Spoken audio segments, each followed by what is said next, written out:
aconteceu no Brasil em 64, depois da Guerra Fria. A Guerra Fria é que fez isso. O Brasil já conhecia a Revolução Cubana, já conhecia a experiência da Rússia e temia-se muito o comunismo. Essa modificação da Guerra Fria, ela levou a dividir, mas a dividir a politização ideológica do próprio Exército. Quando o Jânio Quadros renunciou, o vice-presidente, João Goulart, estava na China. E antes de voltar para assumir o posto, houve uma tentativa de impedir que ele assumisse o posto de presidente da República.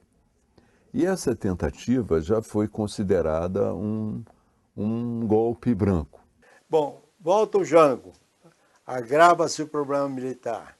Olha, ali havia, na opinião pública, duas correntes. Uma que entendia de que o presidente João Goulart se preparava para um golpe, que se denominava um golpe de esquerda, em função das posições dele, e a outra que entendia que tinha que haver um contragolpe em relação ao Jango. Então, a impressão que se tinha na leitura dos jornais, no acompanhamento do noticiário de imprensa, é de que você tinha dois movimentos em andamento. Um pró-Jango, uma contra-Jango. Eu não acredito que o Jango daria o golpe. Repare você que tudo foi feito de uma maneira que deixa claro que o Jango não está preparado para coisa nenhuma e foi conduzido com um tipo de debate que eu acho que aí foram as esquerdas que foram coagindo, no sentido de que é uma manifestação do Jango. E ele dizia uma coisa que eu nunca vou esquecer: essa gente não entende. Essa é uma coisa importante que devia ser analisada. Esse pessoal quer fazer, que nós fizemos reforma agrária, querem que eu faça aqui, num governo difícil que nem o meu, que eu faça tudo da noite para o dia. O que eu acho que nós temos que fazer é 20% que vamos conseguir no Congresso, 20% do que nós desejamos. É verdade. Na hora de aplicar, eu empurro mais 20%. E aí o rumo, as reformas tomam um caminho que fica irreversível. E eu concordei, achei que estava correto. Não, os caras querem fazer tudo na marra. Eu digo, na marra não sai. Eu trabalhava no Jornal do Brasil e trabalhava no panfleto. Nós houve, antes do golpe de Estado, houve um grande comício na Central do Brasil. Né?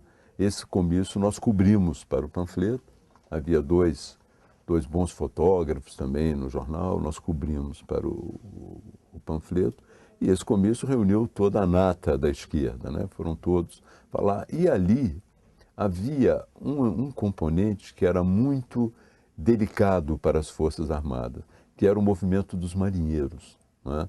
Os marinheiros no Brasil tinham já uma tradição de revolta, né, na história, e incomodava muito os militares aquela presença dos marinheiros no movimento da esquerda, associados à esquerda.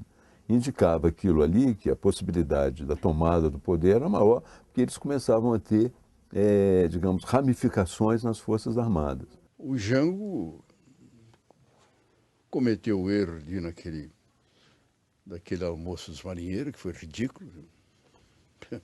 Um presidente da República se reunir com o marinheiro, se reúne com os 4 estrelas.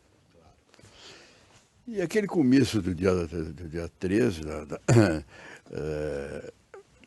que ele não queria ir, e que não queria realizar. E que a equipe de esquerda, com o Brizola na frente, fizeram. Aí ele foi e fez uma série, assinou a reforma agrária e etc e tal.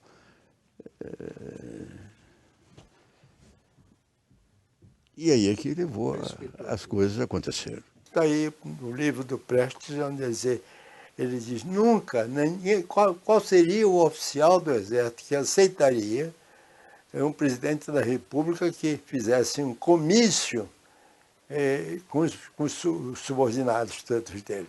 Então, é o comício do Jango no Automóvel Clube. Foi quando, então, veio o golpe de Estado, né? O golpe de Estado foi caracterizado inicialmente pela vinda das tropas de Juiz de Fora, né? As tropas de Juiz de Fora foram comandadas por um general chamado Olímpio Mourão. E o Jango telefonou para o Kruger, comandante do 2º Exército, que tinha sido ministro da guerra dele. E amigo pessoal, muito amigo dele. E o Amaury Kruger disse para o Jango: você deu um manifesto, deu uma nota. E eu vou em direção a Minas Gerais, a Juiz de Fora. E o Jango se recusou. Se recusou porque ele... Repara você que para o Jango se recusar, não passar pela cabeça dele que a coisa estava dessa seriedade. E que era um movimento sem tanta expressão que não justificava ele dar uma nota rompendo com os comunistas, com a esquerda, dizendo aquela coisa toda. Então, e aí o Kruger, em vez de ir em direção a Juiz de Fora, foi em direção ao Rio. E ele que estava no Rio foi para Porto Alegre. Eu morava naquele momento num apartamento, uma kitnet, num lugar chamado 200 da Barata Ribeiro, um edifício famosíssimo no Rio de Janeiro, e moravam 5 jornalistas. E um daqueles jornalistas foi buscar as armas, porque supunha-se que a resistência se daria através da distribuição de armas que o Aragão faria, né? E o Aragão realmente determinou que as armas fossem distribuídas. Eles fizeram uma fila lá, esperando as armas, para resistir ao golpe militar. Mas acontece que os oficiais receberam a ordem, mas começaram a fazer uma espécie de operação padrão. Eles burocratizaram tanto a entrega das armas que quando se deram conta, as pessoas esperando, o golpe já tinha se consumado. Eu estava no Rio de Janeiro, era advogado do sindicato, e quando eu cheguei no banco que eu trabalhava, que era o Banco Indústria e Comércio de Santa Catarina, eles me disseram: olha, começou uma rebelião lá em Juiz de Fora. Eu achei graça. Quando eu voltei da cidade para Copacabana, para o apartamento do meu pai, eu vi já os tanques ali no Flamengo, que eram os tanques que o Lacerda estava se protegendo. E eu considerei o assunto liquidado, o Jango ganhou. Para mim, o Jango tinha a força. E aconteceu o contrário, eu acabei assistindo cenas na TV Rio do Coronel Montanha entrando e dominando o Forte Copacabana, etc., vista na televisão. E o povo veio às ruas aprovando o movimento. Nós estávamos na madrugada, nós estávamos em Porto Alegre. Aí a notícia veio: o Jango está chegando. Então nós estamos no aeroporto. O comandante do 3º Exército, que tinha recém chegado lá, a favor do Jango. E nós estamos ali esperando ele. E ele, em vez de chegar às 11h30, meia-noite, chegou às 3 da madrugada. E às 3 da madrugada nós fomos para a casa do comandante do 3º Exército. Tanto que é quando o presidente do Senado declara vaga a presidente da República, o presidente da República está em lugar incerto e não sabido, o Tancredo gritou: isso é um golpe. O presidente Tancredo, o presidente João Goulart está na casa do comandante do 3º Exército em Porto Alegre. Tem alguma dúvida, telefone para ele. Isso é importante. Tem alguma dúvida, telefone para ele. E se o senhor nos der, aí diz o Darcy Ribeiro, que era o que estava ali, e se nos derem 3 horas, ele vem aqui. E o João Goulart estava na casa do comandante do 3º Exército. Eu estava lá. Aí o Brizola queria que ele fizesse o movimento, nomeasse o general comandante do 3º Exército, ministro do Exército, na época era ministro da Guerra, ele, Brizola, ministro da Fazenda, e começasse a resistência, uma nova legalidade para vir embora. E aí foi se discutindo isso. O comandante do 3º Exército, muito firme do lado do Jango, mas foi dizendo: sou obrigado a dizer, presidente, nós vamos até o fim.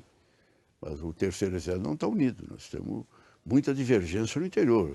tal lugar, tal lugar, tal lugar. E aí o Jango pensou, refletiu, vieram a notícia do país. O negócio do Cruel deixou ele muito magoado quando o Cruel estava chegando no Rio de Janeiro, em direção ao Rio, e ele decidiu ir embora. Não, eu não quero um derramamento de sangue, vai ser uma guerra civil, eu prefiro ir embora.